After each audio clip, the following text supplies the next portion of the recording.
tema ibadah gereja JKI His Grace Church pada tanggal 9 Februari 2025 adalah bertumbuh subur.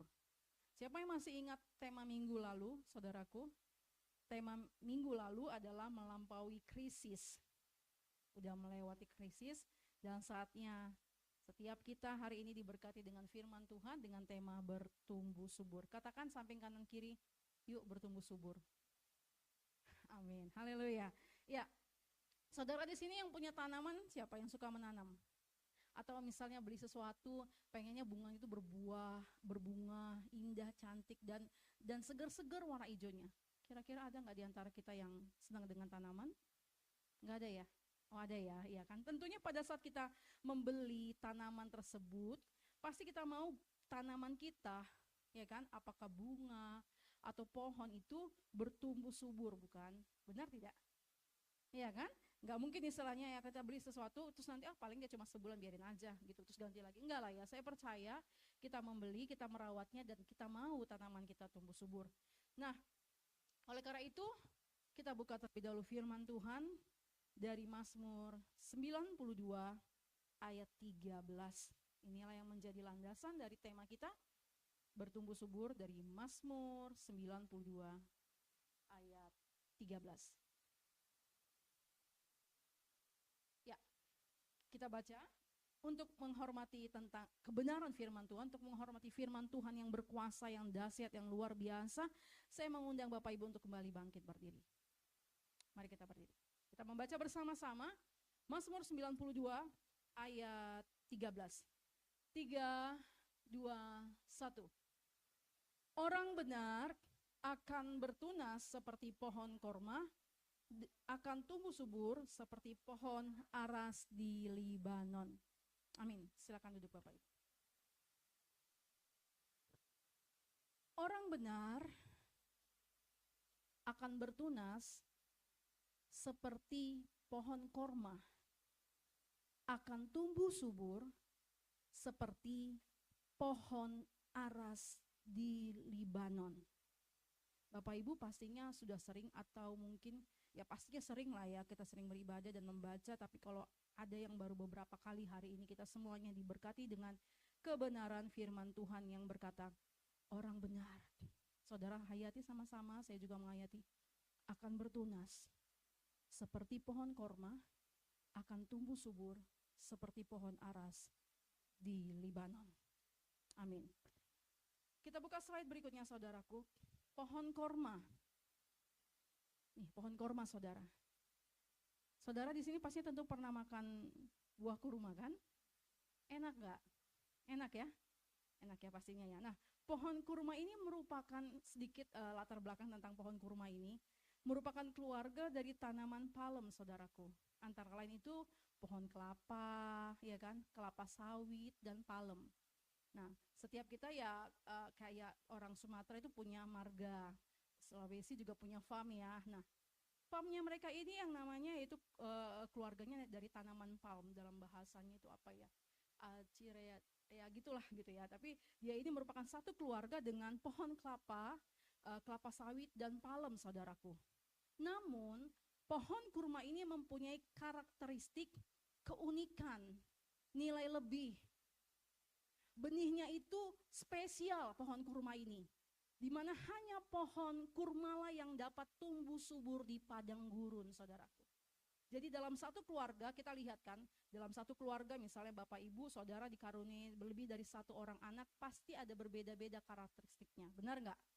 Yang karakteristik yang A yang paling besar begini, yang kedua, ketiga, keempat. Nah, pohon kurma ini memiliki nilai lebih, dia punya benih spesial di mana dia dapat tumbuh subur di padang gurun. Kelebihan dari pohon kurma. Oke. Kalau pohon-pohon yang lain mungkin nggak seperti itu, tapi dia bertumbuh subur di sesuatu tempat yang rasanya nggak mungkin, tidak memungkinkan untuk bertumbuh subur. Nah, kita hari ini diberkati dengan gambaran sebuah pohon kurma, karena firman Tuhan berkata, orang benar akan bertunas seperti pohon kurma. Amin. Oke, slide berikutnya. Dikatakan di sini berbuah tanpa mengenal musim. musim. Katakan, berbuah tanpa mengenal musim. Teringat saya waktu saya masih kecil di rumah orang tua saya di Sumatera Utara sana. Sewaktu rumah orang tua saya belum dibangun di depan itu, halaman kami cukup luas. Jadi di situ ada pohon mangga, pohon nangka, jambu dan pohon-pohon lain dan tanaman-tanaman. Ketepatan mama saya itu senang banget anggrek ya. Jadi orang-orang sepanjang jalan itu tahu bahwa tanaman kami itu subur-subur dan bunganya itu lebat-lebat, anggreknya cantik-cantik gitu kan, sampai ada orang yang mau beli dan sebagainya gitu. Sebelum ada rumah depan yang kita bangun gitu, orang tua kita bangun. Nah, tentunya dalam saya ingat juga waktu masih kecil, oh kata orang tua saya nanti mangga ini berbuah sekitar bulan sekian, benar nggak sih? Pohon ini berbuah sekitar bulan ini gitu ya. Nah, tetapi dikatakan pohon kurma ini berbuah tanpa mengenal musim, saudaraku. Tadi pertama dikatakan apa? Pohon kurma ini memiliki nilai lebih, benih yang lebih gitu. Dia punya benih yang lebih daripada keluarganya yang lain, daripada saudaranya pohon kelapa sawit, palem dan lain-lainnya. Karena dia tumbuh di padang gurun. Dan luar biasanya lagi, pohon kurma ini berbuah tanpa mengenal musim. Luar biasa ya. Saudara sudah pernah makan buah kurma yang masih hijau enggak? Saya sudah pernah. Buah yang masih hijau itu juga enak. Ketepatan saya punya teman pramugari, yang pramugari itu penerbangannya Arab Saudi, jadi Jakarta. Jadi dia pernah membawa ini itu kita buah kurma yang masih hijau-hijau, itu juga enak gitu. Apalagi setelah dia benar-benar matang, pasti enak banget, manis ya Pak ya. Dan memberikan tenaga. Makanya kalau bulan puasa, orang pasti selalu menyediakan namanya buah kurma. Oke, jadi buah kurma ini berbuah tanpa mengenal musim. Slide berikutnya, dikatakan di sini, bertunas di musim gugur. Pohon kurma bertunas di musim gugur. Pohon kurma bertunas di musim dingin. Saudaraku di dalam Tuhan, kalau secara gambarannya, kalau di luar negeri kita hanya mengenal musim, di Indonesia musim kemarau dan musim hujan. Tapi di luar sana, di luar dari Indonesia ada 4 musim. Dalam peralihan musim panas ke musim dingin itu ada namanya musim gugur, benar ya? Dan dalam musim gugur itu pohon-pohon merontokkan daun-daunnya, benar gak? Iya kan? Nah, tetapi luar biasanya lagi, pohon kurma ini bertunas di musim gugur. Nah, apa refleksinya Pastor Loli dalam kehidupan kita? Di masa-masa kehidupan kita yang sulit, di masa-masa kehidupan yang tidak nyaman, di masa-masa yang tidak enak, di masa-masa krisis, orang-orang benar dapat bertunas. Katakan amin.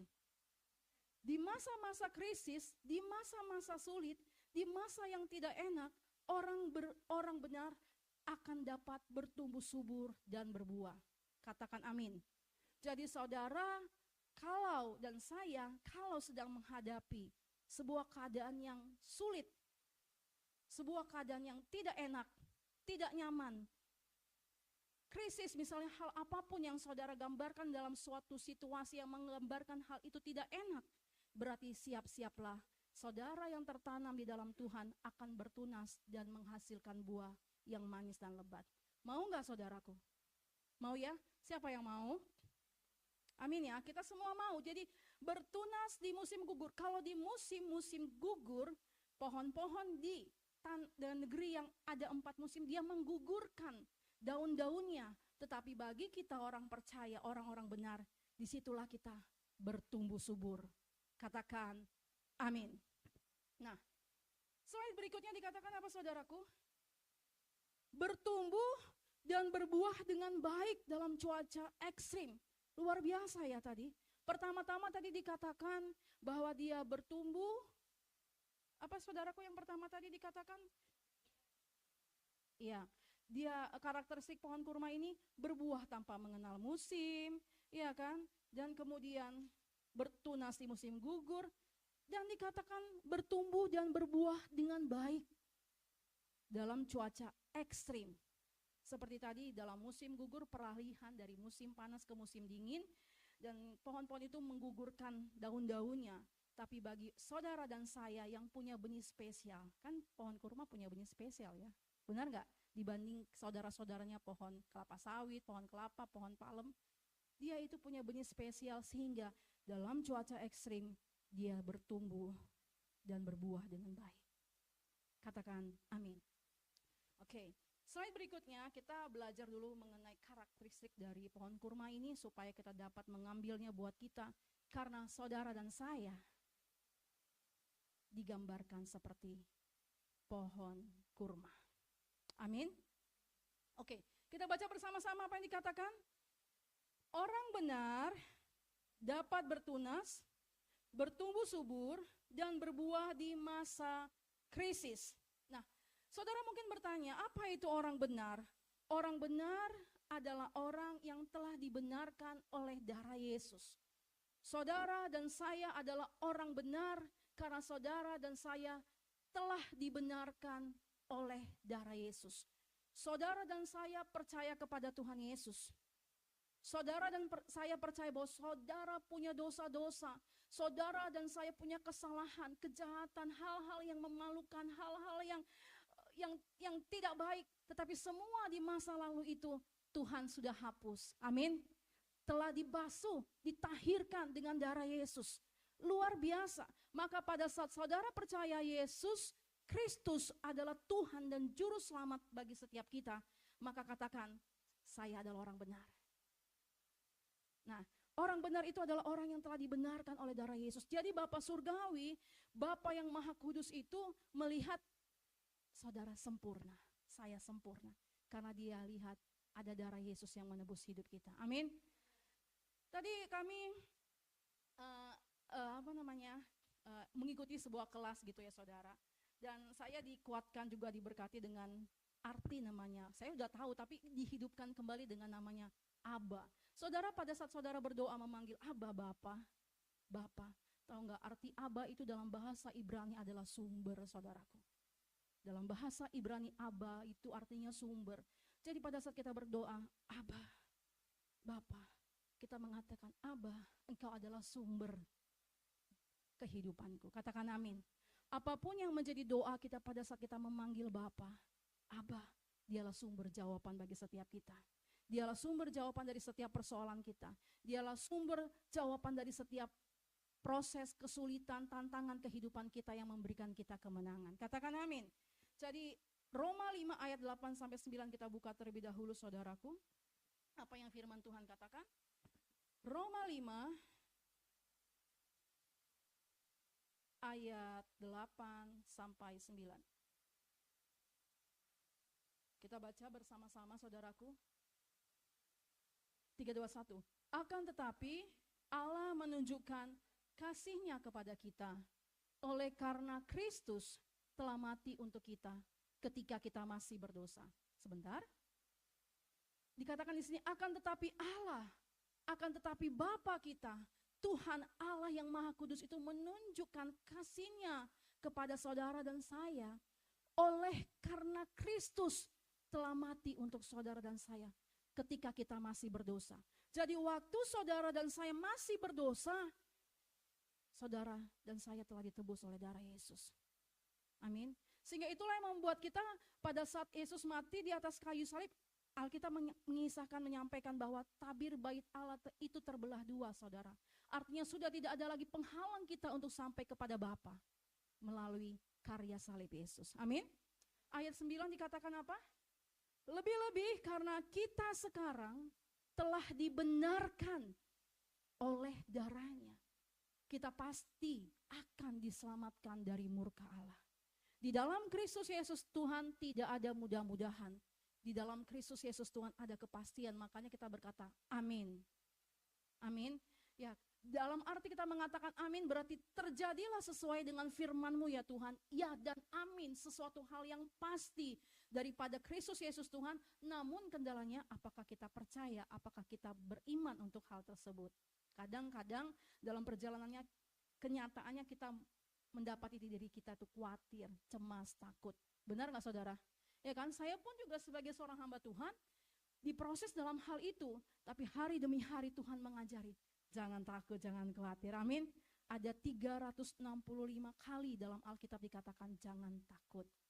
Jangan khawatir, berarti setiap hari Tuhan mau mengatakan, aku menyertai kamu. Jangan takut, jangan takut, jangan takut. Tuhan gak capek-capek ngomong seperti itu. Amin. Oke, jadi saudara dan saya adalah orang benar, orang yang telah dibenarkan oleh darah Yesus. Apapun kesalahan kita, apapun dosa kita, Tuhan telah mengampuni kita, telah menebus kita dengan harga yang mahal, yaitu oleh darah Tuhan Yesus Kristus. Saudara percaya saudara orang benar? Saya orang benar, saudara orang benar. Katakan, saya orang benar. Amin. Jadi apapun yang mengintimidasi, kalau engkau diintimidasi, ingat, itu kata-kata pendusta. Tuhan tidak pernah mengintimidasi, tapi Roh Kudus mengingatkan kita kalau kita salah. Dan Tuhan mau kita kembali kepada jalan yang benar. Nah, slide yang berikutnya dikatakan, ketahanan di masa krisis dihasilkan melalui proses pembersihan atau pengudusan. Saudaraku, saya mau sampaikan juga bahwa dalam proses persiapan pohon kurma ini, pada saat menanam bibitnya, pohon kurma ini berbeda dengan benih lain, saudaraku. Maksudnya gimana? Pada saat pohon kurma ini mau ditanam, bijinya itu sebelum ditanam, biji kurma akan dibersihkan, saudaraku. Kalau biji-biji yang lain kan enggak ya, tapi kelebihan dan perbedaan dari pohon kurma ini, bijinya harus dibersihkan dulu, terlebih dahulu dengan cara mencuci biji tersebut. Oke, nah makanya hubungannya dengan kehidupan kita di mana, saudaraku? Hubungannya adalah dalam kehidupan kita, hidup kita pun harus dibersihkan. Katakan amin. Terkadang daging kita mungkin menjerit, gak enak gitu ya. Dalam hal ini digambarkan sebagai sesuatu hal yang menyakitkan, ya kan? Waktu dibersihkan nih, bukan begitu. Kita diproses dengan keadaan yang tidak enak. Untuk apa? Untuk kita supaya lebih dapat menghasilkan buah, bertumbuh subur. Karena pohon kurma ini sebelum ditanam bibitnya, ternyata saya pada saat mempersiapkan ini membaca sebuah pengetahuan yang luar biasa. Ternyata biji buah kurma ini harus dibersihkan dahulu, harus dicuci dulu sebelum ditanam. Luar biasa enggak? Jadi hidup saudara pun dikatakan di sini, ketahanan di masa krisis, ketahanan di masa sulit, ketahanan di masa yang tidak nyaman, dihasilkan melalui proses pembersihan, pengudusan. Saudara, kira-kira mengerti? Kadang-kadang kita diizinkan menghadapi sesuatu yang kita dibangun dengan latar belakang yang berbeda-beda, benar nggak? Karakter kita sampai dengan hari ini dibentuk dari latar belakang kita, apakah itu orang tua, keluarga, lingkungan, pendidikan kita. Dan dalam perjalanan kehidupan, kadang kita berbenturan, menghadapi sesuatu yang tidak enak, tapi itulah yang namanya proses pembersihan. Amin? Proses pengudusan. Ya kan? Nih, kita melihat nih, apa namanya ini ya? Meja, apa ya? Mimbar, ya, altar. Dia menjadi sebuah mimbar yang indah, dia dari sebuah pohon ya. Tanam pohon, kayu, dan kemudian dibersihkan. Untuk dia menjadi indah. Kalau dia bisa berbicara, maka dia akan berkata sakit. Bapak Ibu juga pastinya punya perabotan-perabotan di rumah. Kalau saja mereka bisa berbicara, mereka akan mengatakan sakit untuk setiap pembersihan itu. Dalam kehidupan kita pun, kita menghadapi, kita menemui, bahkan kita bisa sampai hari ini, pasti saudara menemukan dan menghadapi sebuah keadaan yang dimana saudara dibersihkan. Tapi itu Tuhan sukai supaya saudara menjadi perabot yang indah. Katakan amin. Oke, nah kita buka dalam Yohanes 15 ayat 2 saudara untuk meneguhkannya. Yohanes 15 ayat 2. Saudara nanti bisa baca secara keseluruhannya, Injil Yohanes 15 boleh catat di kertasnya masing-masing supaya saudara dapat lebih lagi diberkati. Namun kita baca di tempat ini hanya ayat 2. 3, 2, 1. Setiap ranting padaku yang tidak berbuah dipotongnya. Dan setiap ranting yang berbuah dibersihkannya supaya ia lebih banyak berbuah. Amin. Jadi setiap ranting yang tidak berbuah dipotong. Dan setiap ranting yang berbuah dibersihkannya. Saudara dan saya mau berbuah? Amin. Berarti kalau saudara yang berkata amin dan saudara mau berbuah, saudara harus siap dibersihkan. Saya harus siap dibersihkan supaya lebih lagi menghasilkan buah-buah yang lebih lebat dan manis. Katakan amin. Oke. Jadi ini firman Tuhan yang katakannya sama dengan yang tadi dikatakan, ketahanan di masa krisis dihasilkan melalui proses pembersihan, pengudusan. Demikian dalam kehidupan kita. Terkadang daging kita menjerit, manusia kita mengatakan sakit Tuhan, gak enak Tuhan. Tapi itu Tuhan izinkan karena Tuhan mengasihi saudara dan saya. Katakan amin. Slide berikutnya dikatakan apa saudaraku? Untuk bertumbuh dan berbuah harus berbagi dan memberi hidup melayani orang lain. Saya ulangi sekali lagi. Untuk bertumbuh dan berbuah harus berbagi. Berbagi. Katakan berbagi. Dan memberi hidup melayani orang lain. Nah, tadi pada saat penanaman biji kurma ini, penanaman bibit kurma ini dikatakan apa?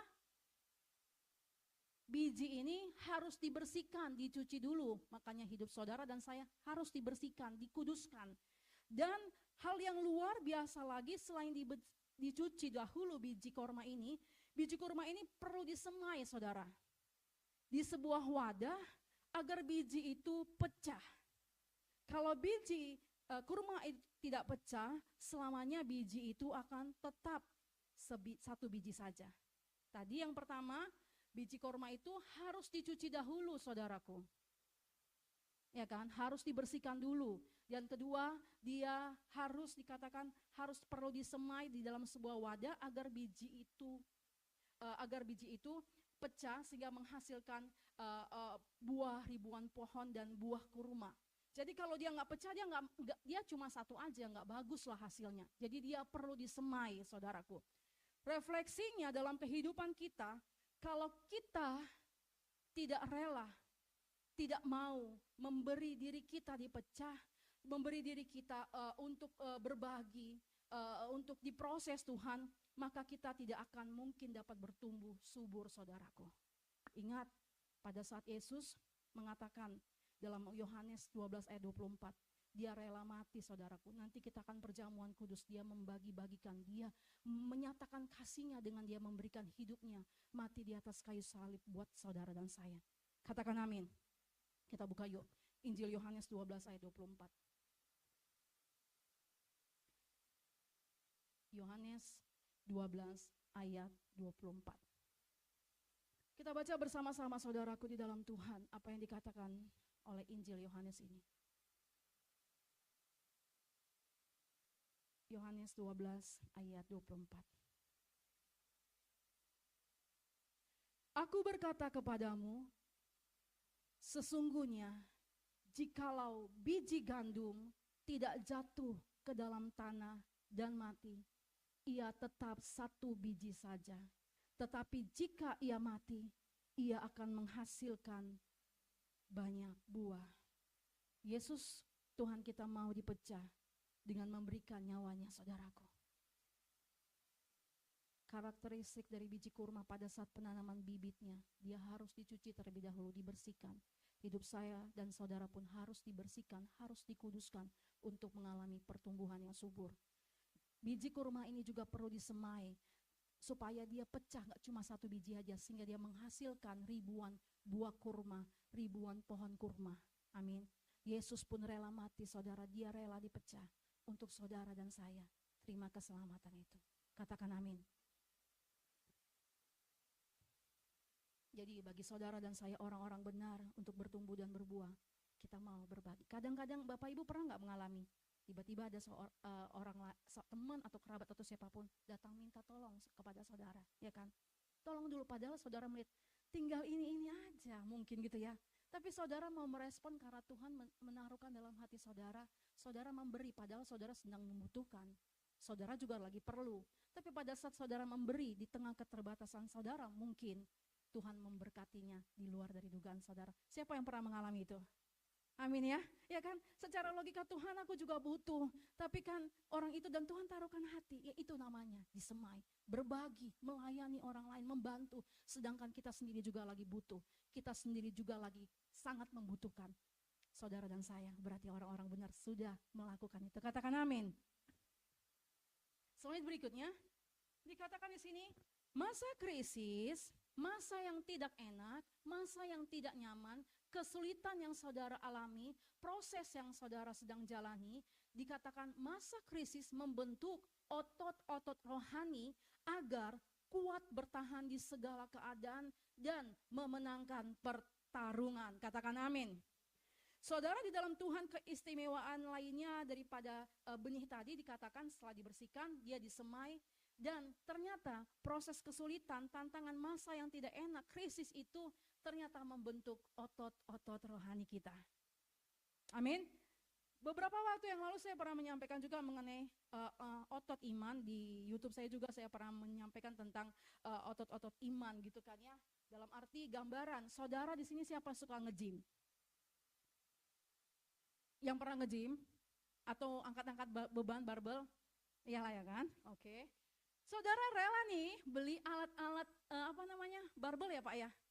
Mahal ya, entah berapapun ya harganya. Saudara ikut nge-gym juga bayar dan mahal. Untuk apa? Supaya otot-otot saudara itu kuat ya kan? Otot-ototnya padat, membayar mahal untuk ikut nge-gym. Nah kalau di sini kita nggak perlu membayar mahal supaya otot-otot kita terbentuk. Katakan amin.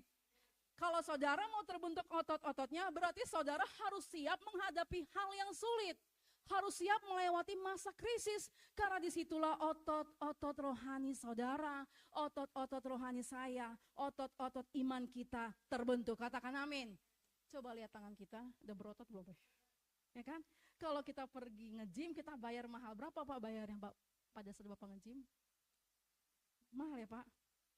Ya. Oke, mahal ya, berapa sih? 500.000 ya. Oke, nah itu lumayan lah ya. Tetapi di sini kita nggak perlu bayar. Karena apa? Kesulitan, rasa tidak enak, krisis, apapun yang namanya nggak enak, apapun yang namanya hal menyakitkan itu ternyata membuat kita jadi perkasa di dalam Tuhan. Katakan amin. Tepuk tangan dulu dong buat Tuhan.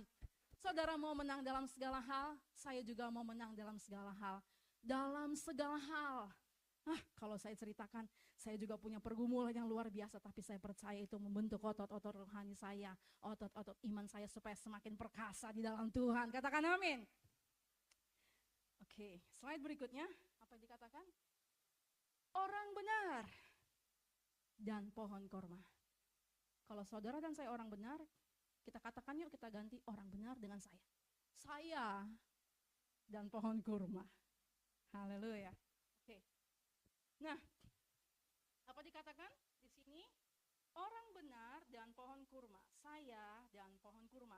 Pertama dikatakan tahan di padang gurun. Orang benar dirancang untuk tahan di masa-masa sukar. Masa krisis adalah tanah yang subur, saudaraku, untuk saudara dan saya bertumbuh subur. Katakan amin. Masa krisis adalah tanah subur untuk saudara dan saya bertumbuh subur. Jadi kalau saudara mau mengalami pertumbuhan rohaninya, otot-otot rohani saudara terbentuk dengan kuat, ya saudara jangan menggerutu, jangan down dengan persoalan kehidupan. Haleluya. Ya memang saat-saatnya ada waktunya kita menangis gitu ya, ada saat-saatnya waktunya Tuhan. Tapi kita katakan bahwa firman Tuhan berkata, marilah segala yang letih lesu dan berbeban berat. Pikul aku yang kupasang dan aku akan memberikan kelegaan kepadamu. Katakan amin. Pada saat kita menghadapi sebuah keadaan yang tidak enak, berarti kita harus mendekat kepada Tuhan. Mendekat atau menjauh? Mendekat, karena kita gak bisa tanpa Tuhan, saudaraku.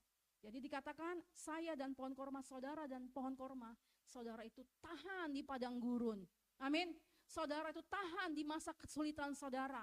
Saudara tahan di masa krisis saudara. Saya dan saudara tahan karena ada benih spesial dalam hidup saudara dan saya. Katakan amin.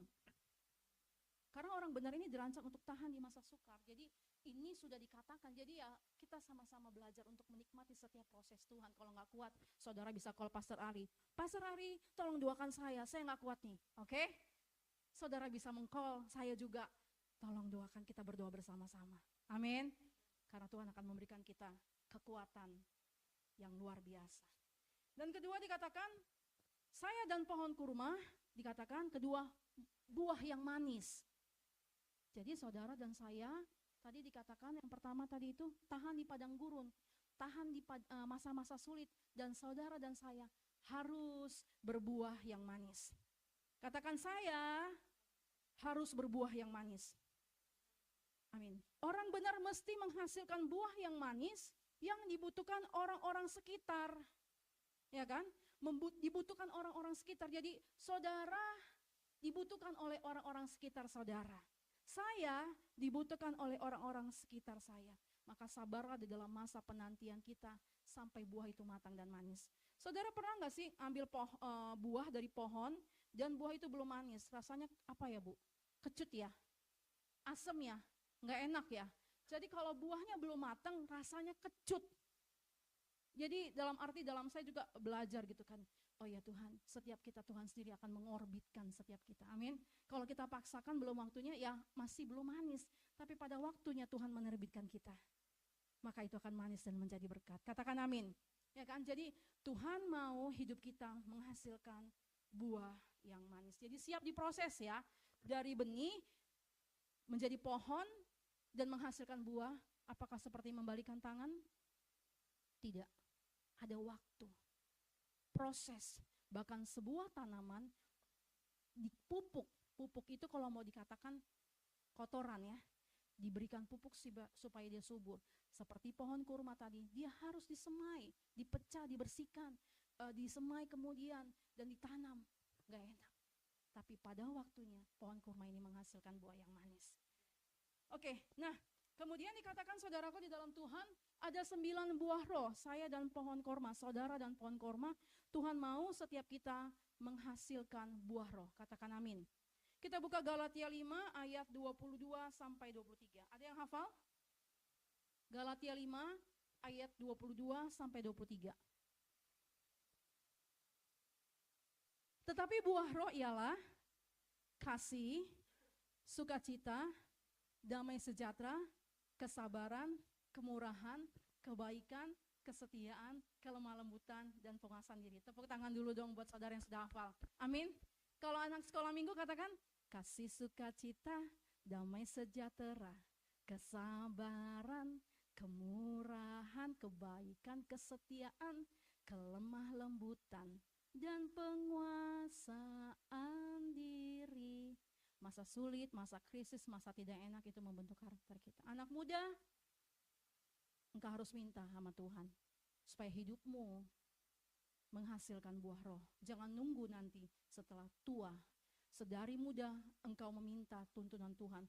Percayalah, engkau seperti anak panah yang melesat dan menjadi orang-orang yang hebat di dalam Tuhan. Amin. Pada saat engkau ditegur dan dinasihati oleh orang tuamu atau orang yang lebih lagi, atau siapapun yang Tuhan pakai, berarti Tuhan mengasihimu. Amin. Karena engkau mau dipakai Tuhan untuk melesat bagaikan anak panah, untuk mengalahkan dan memenangkan dunia ini, karena ada benih spesial dalam hidup saudara-saudara, saudara dan saya. Katakan amin. Amin ya. Nah, slide berikutnya apa yang dikatakan tadi? Buah roh, kasih, sukacita, ada 9 buah roh. Dan buah pelayanan, sesuai dengan talenta dan karunia yang Tuhan beri. Ya kan? Saudara mungkin bingung, saya karunianya apa ya Pastor Loli? Saya talentanya apa ya Pastor Ari? Saudara berdoa. Dalam perjalanan itu Tuhan akan meneguhkan apa yang menjadi karunia saudara, apa yang menjadi talenta saudara. Dan pergunakanlah itu dengan maksimal, bawa itu kepada Tuhan. Tuhan memberkatinya untuk menjadi berkat. Karena ada orang-orang di sekitar saudara, karena ada orang-orang yang di sekitar saya membutuhkan itu dan ingin menikmati buah dari kehidupan saudara. Katakan amin. Oke. Dikatakan yang ketiga yaitu pelepah daun yang lebar. Pelepah daun yang lebar. Di sini gambarannya ada ya daunnya. Jadi dalam arti daunnya itu besar ya saudaraku. Jadi menjadi tempat perteduhan bagi orang. Jadi saudara dan saya yang telah melewati dan melampaui masa krisis, dan saudara yang mengatakan bahwa diri saudara adalah orang benar yang akan bertunas seperti pohon korma dan menjadi seperti gambaran pohon aras di Libanon, saudara akan menjadi tempat perteduhan bagi orang banyak. Katakan amin. Menjadi tempat perteduhan bagi orang banyak, artinya kalau saudara mengaminkan, ada orang-orang yang curhat ke saudara, ada orang-orang yang bertanya kepada saudara, ada orang-orang yang konseling kepada saudara, berarti itu salah satu talenta. Dan kemudian saudara harus membimbingnya, mengarahkannya dengan apa yang firman Tuhan katakan. Katakan amin. Jangan menurut pemikiran kita. Makanya pada saat ada orang bercerita, saudara dalam hati berdoa, Tuhan kasih aku hikmat. Apa yang aku jawab? Tuhan urapi perkataanku sehingga perkataanku orang itu dikuatkan. Katakan amin. Saudara berdoa dalam hati ya, untuk jika ada orang-orang yang datang konseling kepada saudara. Dan keempat adalah dikatakan pertanda sumber air. Amin. Membawa perjumpaan pribadi dengan Tuhan, sang air kehidupan. Seperti yang telah disampaikan, untuk menanam benih daripada bibit kurma biji ini, tadi dikatakan dia dibersihkan dulu, dicuci dulu ya.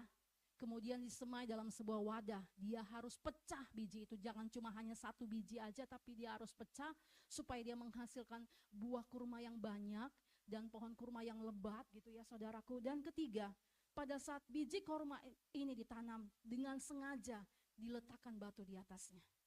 Garis bawahi katakan dengan sengaja. Jadi untuk menanam biji kurma ini dengan sengaja diletakkan batu di atasnya. Tujuannya agar benih tersebut memiliki akar yang kuat saudaraku. Akar itu akan berusaha mencari air, sumber kehidupan biji itu supaya dia kuat. Gambarnya gini. Tadi biji kurma ini harus dibersihkan dulu, dicuci dulu, oke?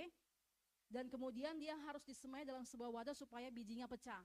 Dan kemudian setelah itu biji kurma itu di atasnya dengan sengaja harus diletakkan batu supaya dia punya akar yang kuat. Dalam kehidupan kita Tuhan mengizinkan proses, kesulitan, tantangan, hal-hal yang tidak enak supaya saudara dan saya berakar kuat. Katakan amin. Dengan sengaja biji kurma itu ditaruhkan batu di atasnya. Dengan sengaja, tanda kutip, Tuhan mengizinkan proses yang tidak enak, diizinkan ujian itu supaya saudara menghasilkan buah yang manis. Amin. Daud mengatakan, ujilah aku maka aku akan timbul seperti emas murni. Benar gak saudara? Ujian itu diizinkan untuk saudara dan saya menghasilkan sesuatu yang kemurnian, bagaikan emas yang murni saudaraku. Ya kan? Kalau emas murni harganya lebih mahal nggak dari emas apa ya, 75% kah, 70%, 99%? Iya, emas murni lebih mahal ya, saudaraku. Jadi kalau saudara itu adalah emas murni berarti saudara sangat mahal, katakan amin. Saya sangat mahal, saudara sangat mahal. Jadi jangan menyia-nyiakan hidup kita. Anak-anak muda, sedari muda engkau telah melayani Tuhan, sungguh-sungguh melayani Tuhan, amin. Jangan pelayanan itu menjadi sebuah bagian rutinitas, tapi pelayanan itu menjadi sebuah ucapan syukur karena Tuhan sangat mengasihi saudara-saudara dan saya. Katakan amin. Amin. Nah, oleh karena itu biji kurma itu dengan sengaja di atasnya ditaruh batu supaya dia berakar kuat dan dia berusaha menembus ke bawah untuk mendapatkan air supaya dia tumbuh. Haleluya. Dengan sengaja di atas biji kurma itu ditaruh batu supaya dia berakar kuat dan dia menerobos untuk mencari air kehidupan itu. Kesulitan yang kita alami, krisis yang kita alami, tantangan yang kita alami, diizinkan Tuhan supaya kita mencari sumber air hidup itu. Katakan amin.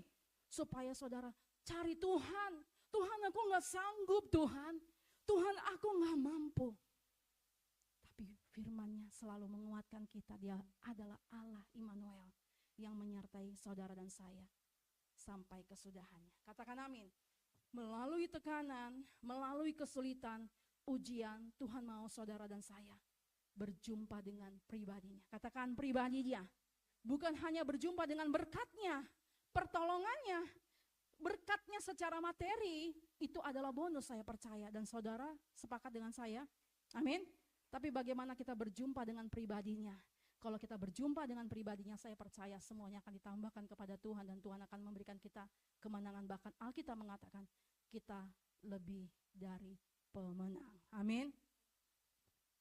Kalau biji korma saja dengan sengaja diletakkan batu di atasnya untuk dia mencari sumber air hidup, maka kesulitan proses yang Tuhan izinkan dalam kehidupan kita, Tuhan mau saudara dan saya berjumpa dengan pribadinya, melekat bagaikan pokok anggur, ya kan, ranting kita nggak bisa berbuah tanpa kita melekat kepada pokok anggur yang benar.